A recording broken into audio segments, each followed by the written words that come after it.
У кнізе літаратурнай крытыкі і ўспамінаў «Спавядальнае слова» Дзмітрый Бугаёў напісаў: «У духоўным жыцці кожнай нацыі асабліва вялікая роля належыць сумленнай літаратуры. Убачыць і адчуць сумленнае, праўдзівае, духоўнае, даць максімальна шчырую і аб'ектыўную ацэнку літаратурнаму твору, творчай асобе – асноўныя крытэрыі, якімі вызначаюцца даследаванні прафесара Беларускага дзяржаўнага універсітэта Дзмітрыя Яковлевіча Бугаёва. Кожная яго кніга – своеасаблівы экскурс, які часта адкрывае знаёмыя творы па-новаму, уражвае глыбінёй меркаванняў, пільнасцю мастацкага зроку аўтара, лагічнай абгрунтаванасцю высноў. Дзмітрый Бугаёў – выдатны педагог, чые меркаванні і парады з удзячнасцю бяруцца на ўзбраенне студэнтамі-філолагамі, будучымі настаўнікамі. Гэта відаць з курсавых і дыпломных работ, з дысертацыйных даследаванняў. Яго пранікліва-аналітычны позірк заўсёды па-майстэрску арыгінальны і цікавы, а заўвагі адэкватныя, віртуозна дасканалыя. Навуковыя даследаванні Дзмітрыя Бугаёва – гэта ўжо неадлучная, арганічная частка беларускага літаратуразнаўства, класічныя ўзоры айчыннага крытычнага жанру. Яны вызначаюцца справядлівымі, незалежнымі ад сацыяльных абставін меркаваннямі, мудрай дальнабачнасцю. Новая кніга, выдадзеная напярэдадні 75-гадовага юбілея Дзмітрыя Бугаёва, мае назву «Служэнне Беларусі». Гэтую назву можна цалкам аб'ектыўна суаднесці з усім жыццёвым і творчым шляхам, пройдзеным прафесарам Бугаёвым, на працягу якога ён назапашваў каштоўныя назіранні, вопыт, духоўны плён з той актыўнай грамадзянскай пазіцыяй, якую займае ён сёння.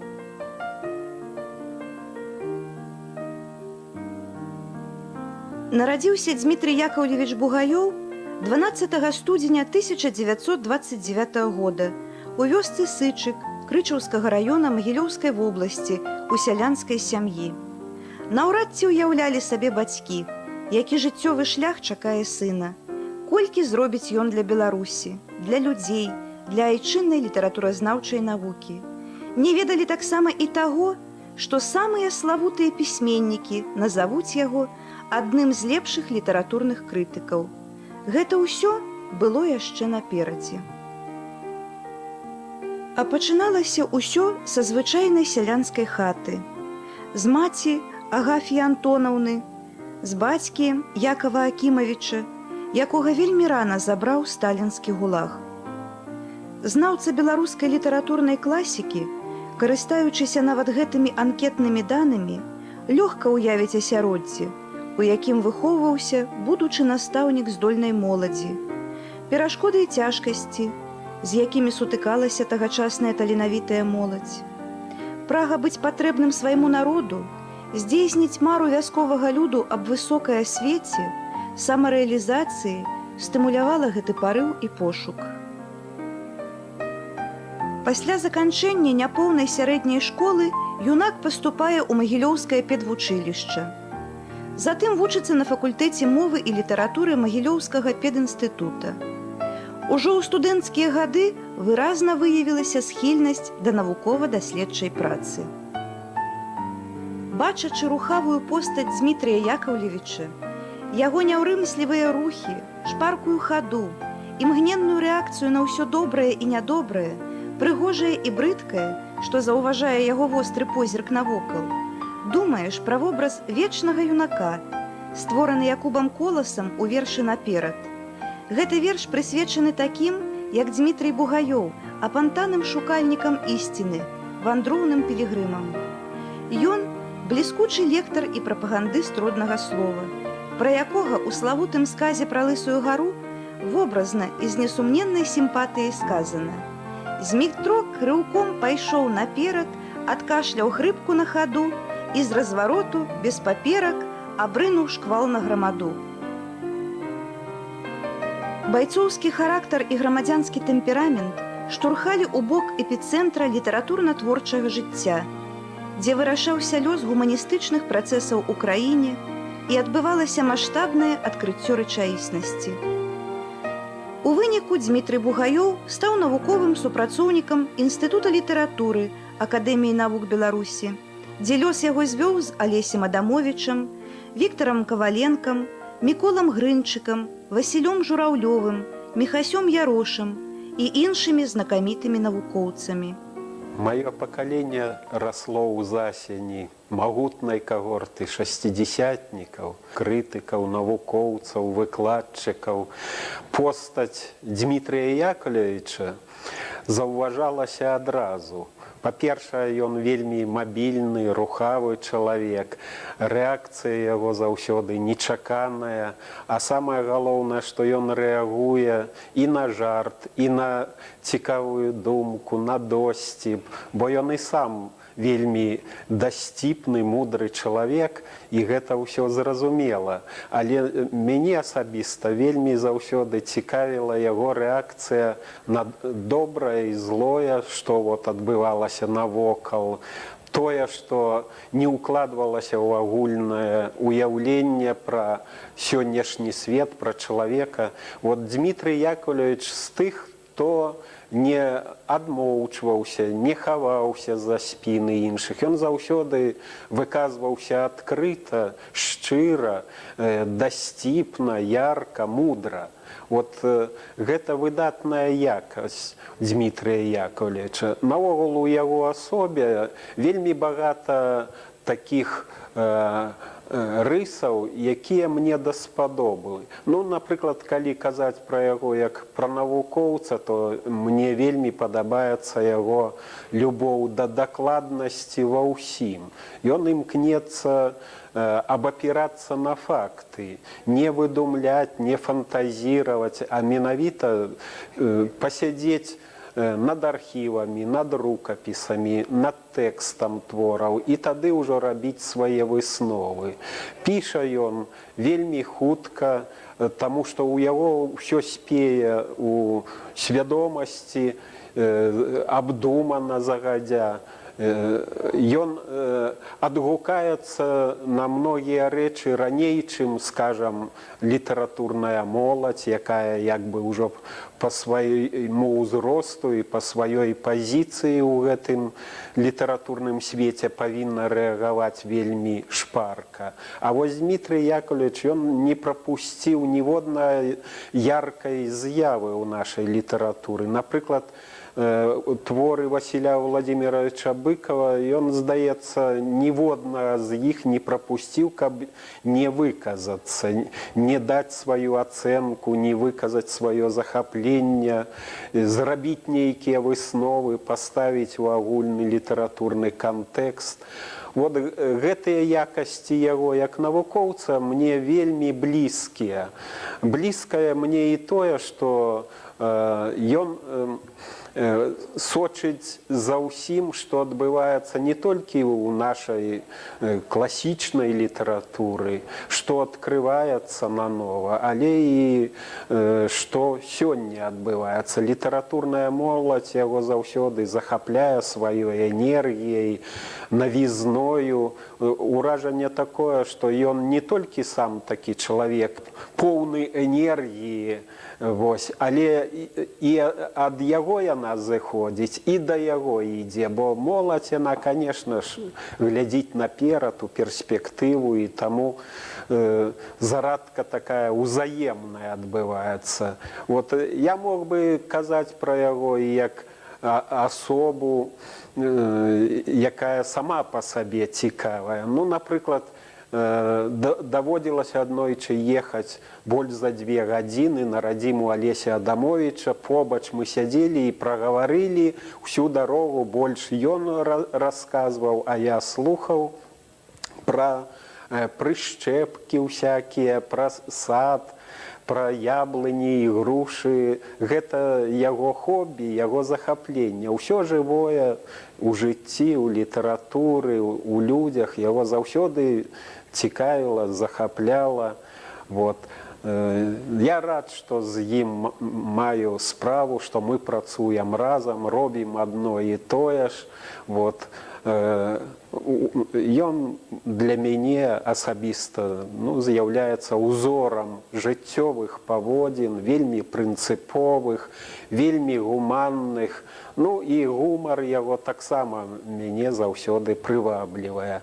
Дай Бог яму здароўя, доўгіх гадоў жыцця, творчасці, плённай, аптымізму.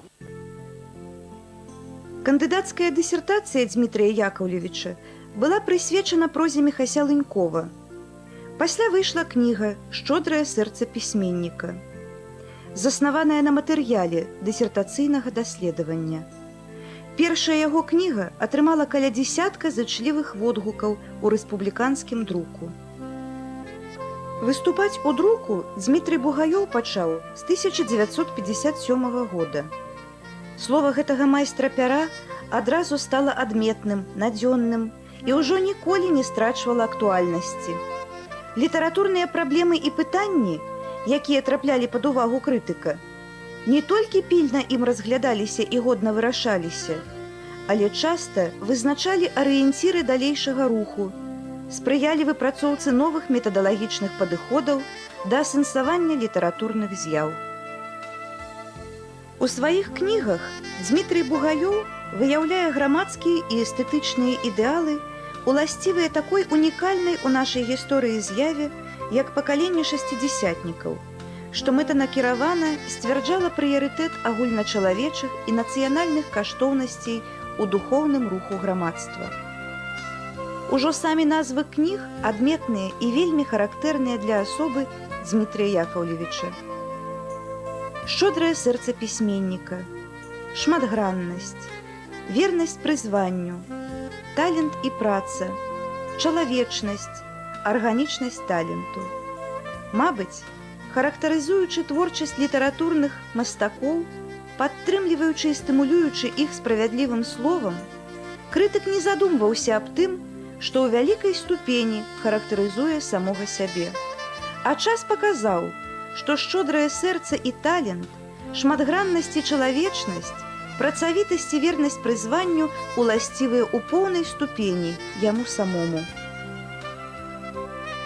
Літаратурна-крытычныя нарысы, літаратурныя партрэты, палемічныя артыкулы, рэцэнзіі, падручнікі і дапаможнікі для ВНУ, падручнікі для 9 і 11 класаў сярэдняй школы ў сааўтарстве, што выйшлі з-пад пяра Дмітрыя Бугаёва, заўсёды на ўвазе чытача.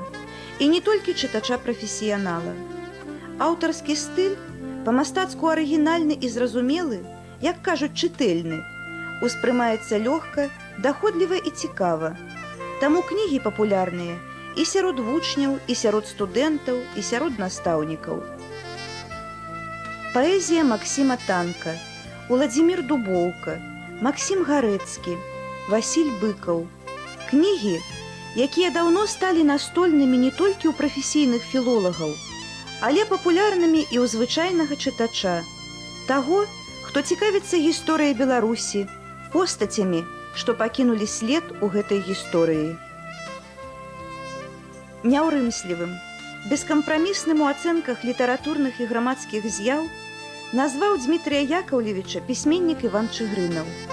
Яны, землякі, неаднаразова сустракаліся і ў родных прыдняпроўскіх лясах, і в аўдыторыях Магілёўскага педагагічнага інстытута, які сёння набыў статус універсітэта. З удзячнасцю сустракаюць напісаныя Дмітрыем Бугаёвым Янка Брыль, Вольга Іпатава, Рыгор Барадулін і іншыя беларускія пісьменнікі. Асаблівае месца у навуковай дзейнасці Дмітрыя Бугаёва займаюць кнігі пра Васіля Быкава. Заўсёдная гарачая падтрымка крытыка выклікала ў пісьменніка шчырую удзячнасць, пра якую ён сказаў і ў сваёй апошняй кнізе «Доўгая дарога дадому». У апошнія дні свайго жыцця з вялікай удзячнасцю згадваў Дмітрія Яковлевіча Іван Меліш. За апошнія дні парадавала па-сапраўднаму адно – артыкулы, цэлых 3, вялікая работа пра маю творчасць Дмітрыя Бугаёва. Даўно не чытаў пра творчасць такога добрага і, галоўнае, талковага слова. Здаецца, я недарэмна жыў і пакутаваў у літаратуры. Гэтыя словы з'яўляюцца найвышэйшай ацэнкай творчай дзейнасці прафесара Бугаёва, чалавека прынцыповых перакананняў, якія ён адстойвае бескампрамісна, кіруючыся толькі сумленнем і праўдай. У кнігах Дзмітрыя Якаўлевіча навуковы падыход спалучаецца з папулярнай манерай выкладання, разлічанай не толькі на прафесіяналаў, але і на ўсіх, хто цікавіцца творчасцю забароненых і забытых, у тым ліку і жывых класікаў. На той час гэта былі кнігі-адкрыцці, якія ўбіралі ў сябе вынікі архіўных пошукаў. Такой, напрыклад, была кніга «Максім Гарэцкі», што з'явілася адразу пасля рэабілітацыі рэпрэсіраванага пісьменніка. Другое выданне гэтай кнігі выйшла ў 2002 годзе. Дзмітрый Якаўлевіч заўсёды жаданы госць на традыцыйных гарэцкіх чытаннях разам з выдатнымі дзеячамі беларускай культуры Радзімам Гаўрылавічам Гарэцкім, Нілам Гілевічам, Сергеем Законнікавым, Алесем Пісьмянковым і іншымі. Дзмітрый Бугаёў – член міжнароднай арганізацыі літаратараў беларускага пэн-цэнтра. Пра шырыню яго творчых інтарэсаў сведчаць і публікацыі апошняга часу. Кнігі «Спавядальнае слова» 2001 года, «Служэнне Беларусі» 2003 года. Дзмітрый Якаўлевіч – жаданы госць і ў сённяшняй студэнцкай аўдыторыі.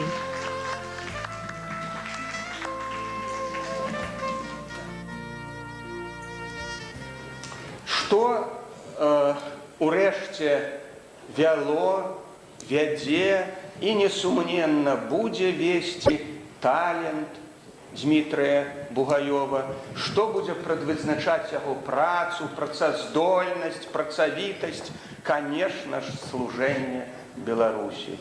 Вот цяпер я хацеў бы пасля гэтага даць слова прафесару, лаўрэату дзяржаўнай прэміі імя Якуба Коласа, выдатнаму крытыку, вядучаму, галоўнаму крытыку літаратурнаму Беларусі, цудоўнаму чалавеку. Вы самі ўбачыце з яго выступлення.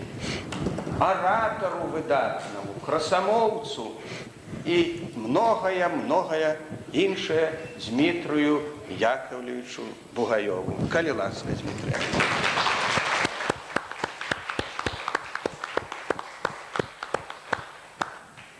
Дорогой Вячеслав Петрович, ты так меня расхвалил, что коли на вот 10-я частка это правда, то есть я оправдаю 10-ю частку, это, то и то уже будет нормально, и то жить можно и далее. А теперь я вот что хотел сказать. Дорогие сябры, дорогие наши коллеги, у моем житті сустракаліся самые лепшие люди, люди мужные, люди правдивые, люди сапраўдныя, и письменники, и не только письменники. Вот самая опошняя у меня книжка, это называется «Служение Беларуси». Вячеслав Петрович говорил, что тут и до меня это можно прикласть. Дякую, Вячеслав Петрович. Я думаю, что все мы так ці иначе імкнемся служить Беларуси. Вот сярод гэтых пытанняў ёсць и такое пытанне, что объединовывая наших письменников вот тут и письменников диаспоры.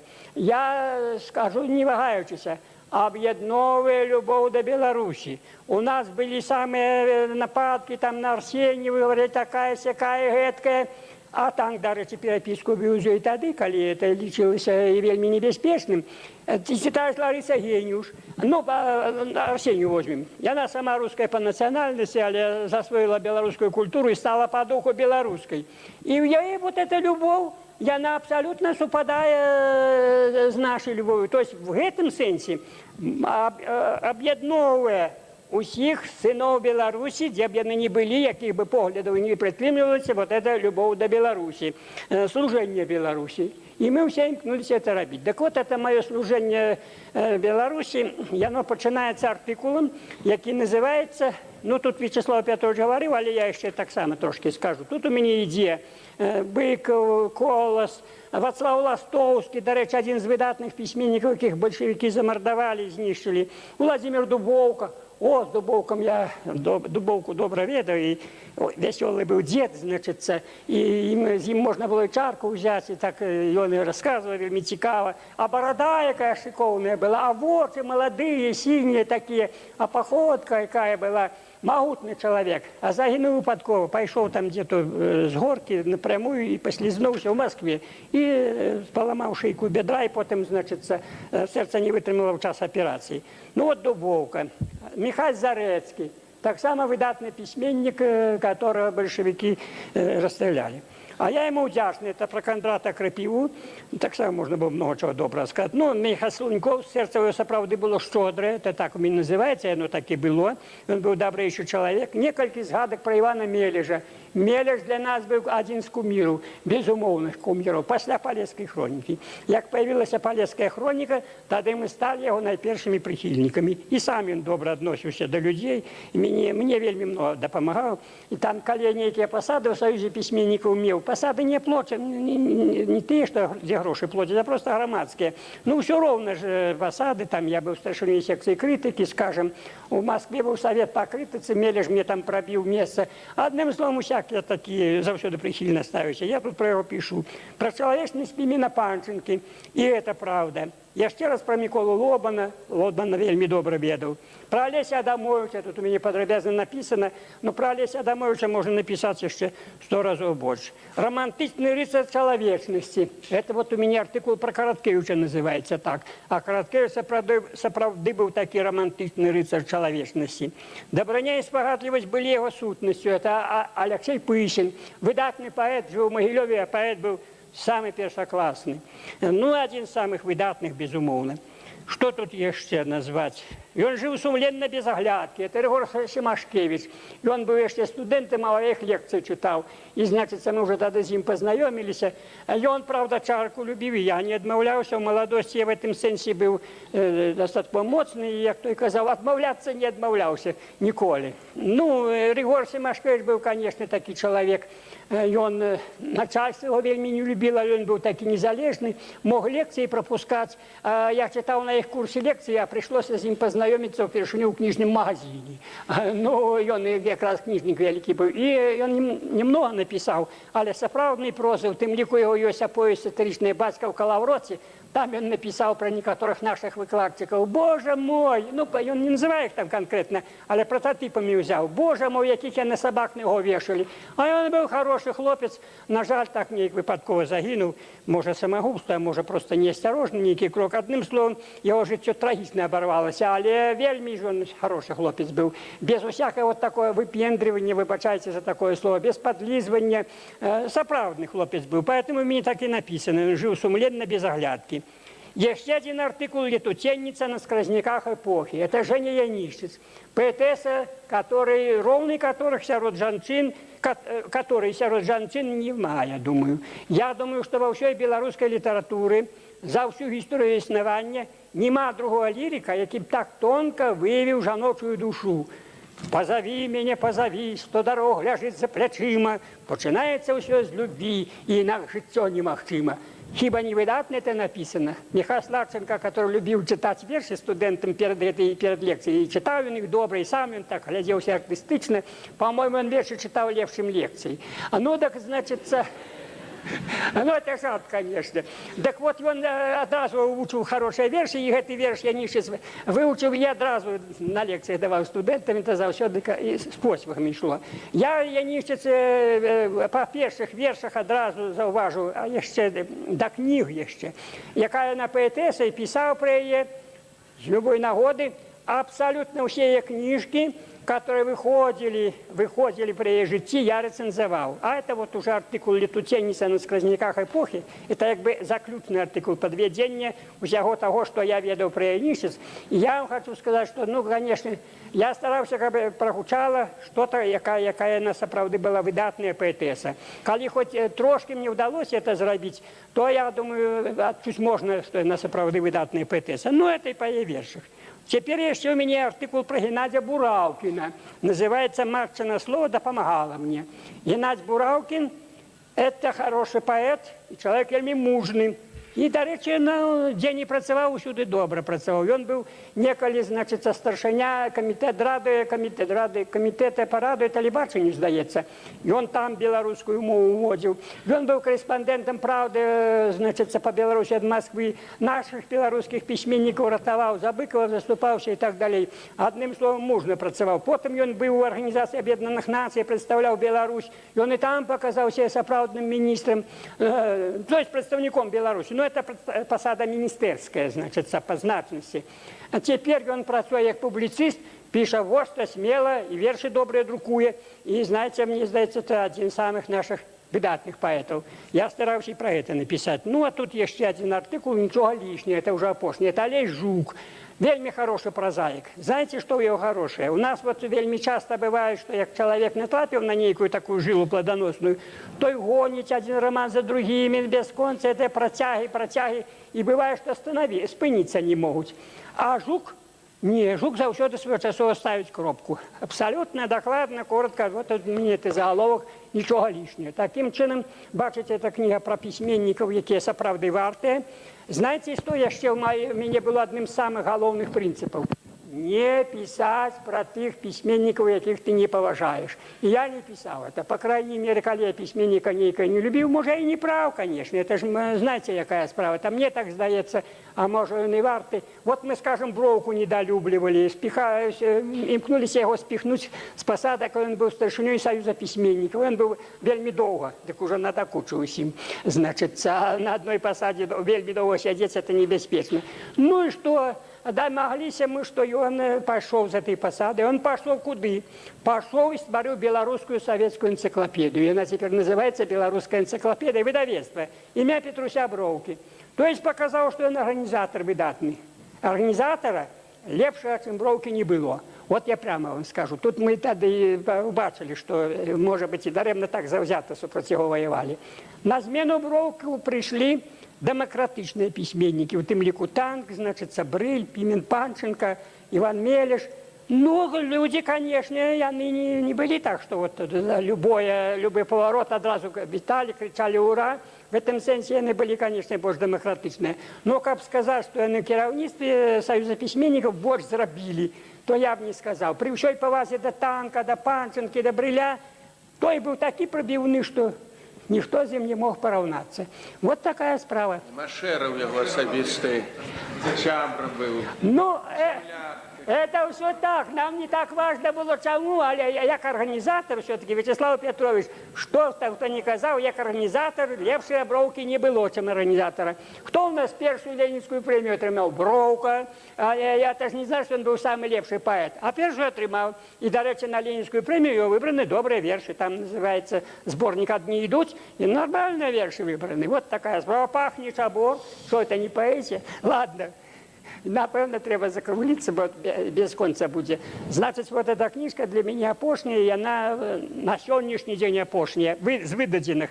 Бо я яшчэ падрыхтаваў книгу про Быкова новую, не скажу, где она будет выходить, пакуль не выйдзе. И яшчэ падрыхтаваў перевыданне книги Крапивы, рыхтую теперь. Так что, в принципе, яшчэ собираюсь, калі будет час, мне отпущены паном Богом, то яшчэ нешта будзе и при жыцці выходить. Одним словом, вот такая справа. Но мне шанцевало заўсёды на то, что я имел падтрымку добрых людей, у тым ліку самых выдатных письменников. Одним из таких письменников был Василь Быков. Василь Быков. Чаму я з яго пачаў? Тому что Василь Быков еще недавно зусім пайшоў ад нас. Теперь я пишу успомины про его, там пропоновали мне написать, будут выдаваться книжки успоминов, по книжке успоминов и у нас, и в Москве. Значит, мне пропоновали и там написать, так я вот теперь пишу. И я пригадал, что что мне особливо пошанцевало, что я рано познакомился с Быковым. Как только вышла его первая книжка, значит, это был сборник «Журавлиный крик», там уже была повесть «Журавлиный крик», это уже сапраўдны Быков, выдатный письменник. Я написал рецензию, там мне пропоновали в молодости, и тогда особисто с ним познакомился, ездил в Гродно там читать лекции пограничникам, до его заходил. І він настільки мене очарував, можна сказати, я зрозумів, яка-то глиба, який-то могутний чоловік, окрім того, що письменник, уже по журавлиному крику по оповісті видать було, який-то могутний письменник. І в нас так сталися відносини, що, ну, можна сказати, сябровські відносини.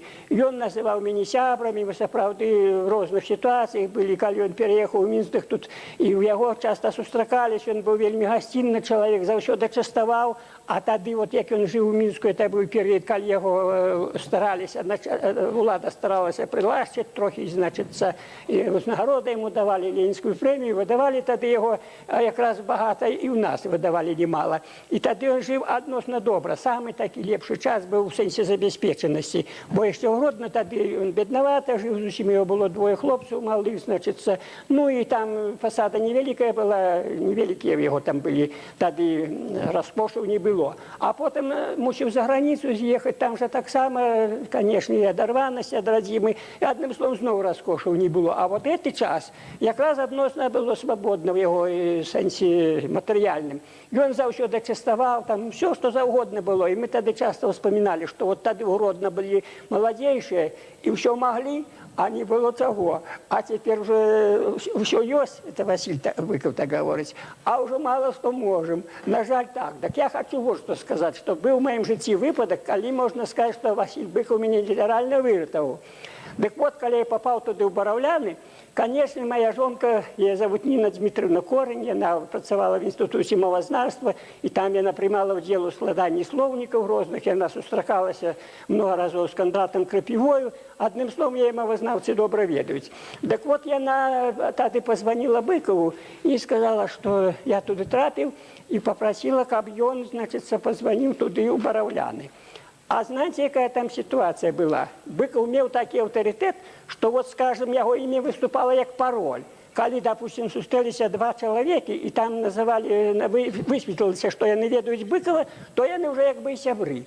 А там у меня, значит, загадчик отделения, где я лежал, был как раз великий прихильник Быкова. Ну, когда он доведался, что я союза письменников, он первый, а Василия Владимировича вы ведаете? Вот я же и ведаю. Я кажу, Зарелки, Симперапил, там и все остальное, это мой сябра. Я вот теперь эту книжку, у меня есть книжка про Крапиву, а там же Крапива воевал против религии, религийные речи писал такие вострые, хлесткие, Библию и так далее. Я все это нахваливал, потому что мы лечили тогда, что официально лечилось, что религия это темрошальство, это, так сказать, поповство, одним словом, самое великое зло. На самой справе религия это духовность, это сфера духовности, и надо помогать жить человеку. Ну так вот, значит, я хотел сказать, що як я вчився в педучилищі, а я кінчав Могилівське педучилище. Ми тоді жили, значить, в інтернаті, там отоплення було слабе, до речі, жили в підвалі, де там казали, що німці допитували тих самих в'язнів. Ну, підвал був такий могутний, моцний, и те вязни нам не снились. Спали мы там нормально. Но холодновато было. Поэтому мы сделали там печку такую, значит, цеглы там набравши на этих руинах, и топили ее. Выставили там трубу куда-то вывивши мусить. Одним словом сделали эту печь. И тогда, значит, мы вот что глядели. Давали трохи дров там нам и официально, но те дрова казенные сырые, их завсёды казенные что-то не так. Их маловато было. Правда, мы старались трошки и добавить. Значит, там было такое узкое окенце, и можно было в то окенце пролезть. Я был самый малый, то мне туди, мне дозволяли, выходил лазить туди. И лазил я таким чином, грех тут был, значит. Трохи таким чином до казенных дров добавляли еще казенных, но маловато все равно.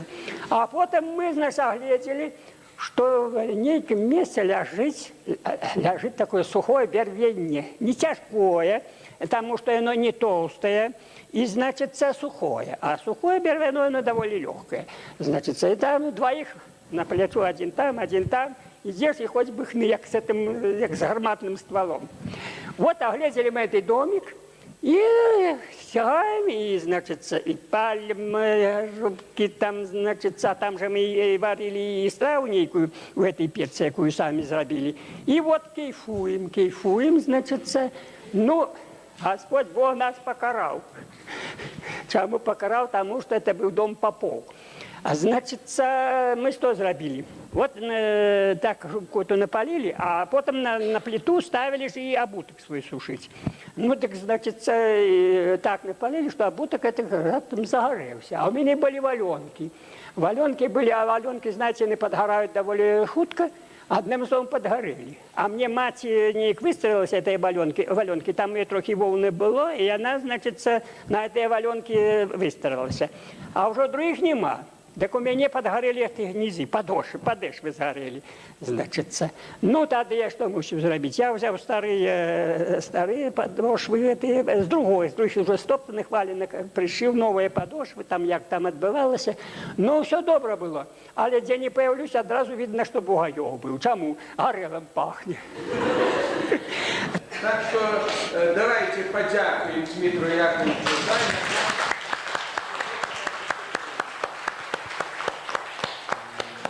Дякую вам.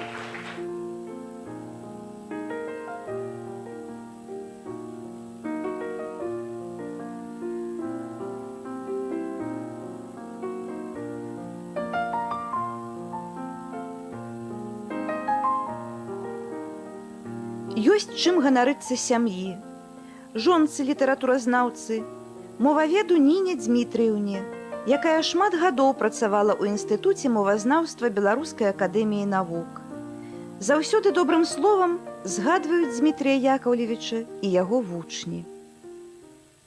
Я не памылюсь, калі скажу, што для Дмітрия Яковлевича Бугаёва крытыка – гэта і прызванне, і высокае служэнне.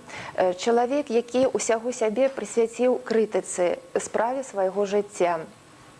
Я таксама яго вучаніца, якая выйшла з-пад яго крыла, якая вучылася на яго працах, вельмі мудрых, удумлівых. І яшчэ хочацца сказаць, такіх працах, якія заўсёды былі не безаблічныя, а перадавалі асабовасць гэтага чалавека. Ён сапраўды крытык з вялікай літары. Чаму крытык з вялікай літары? Таму што крытыка яго была вельмі напружаная, эпахальная, которая пераказала бадбады ўсе моманты вострыя нашай эпохі, той эпохі, якую ён прадстаўляе як крытык і пісьменнік. Дзіўна, але вот не знаходзіцца сапраўды тая першая фраза, якую бы можна было бы ахарактарызаваць, што такое і хто такі Дмітрий Яковлевич Бугаёв. Не толькі для мяне, але для многіх, каго ён вучыў, з кім ён працаваў, з кім ён працуе, з кім ён ідзе поруч па жыцці, бо гэта універсальны чалавек. І мне здаецца, што вот калі лічыць, што кнігі, што сам чалавек складваецца з тых кніг, якія ён напісаў, а кнігі складваюцца з яго духоўнага жыццёвага вопыту, то своеасаблівая квінтэсенцыя, кніга, якая мае назву «Служэнне Беларусі», гэта цэласны эпіграф да ўсёй дзейнасці, да ўсяго жыцця, да ўсёй творчасці, да ўсіх актаў грамадзянскіх, жыццёвых, чалавечых, адносіцца поўнасцю, як падкрэслю, як эпіграф да самога Дмітрия Яковлевича. Ну, а мне асабіста, аднаму з тых, хто быў выхаваны, я выйшаў з семінара Дмітрия Яковлевича, і мой творчы, жыццёвы, прафесійны лёс быў пазначаны, перш за ўсё, крылом гэтага семінара, і на крыле гэтага семінара я станавіўся як навуковец і, конечно ж, як чалавек. Мне заўсёды вельмі радасна бачыць усмешку, незвычайную, жыццядайную, жыццялюбную усмешку Дмітрия Яковлевича, яго погляд, яго вострых, праніклівых вачэй. І заўсёды з агромністым захапленнем перачытваю напісанае ім, бо напісанае ім застанецца.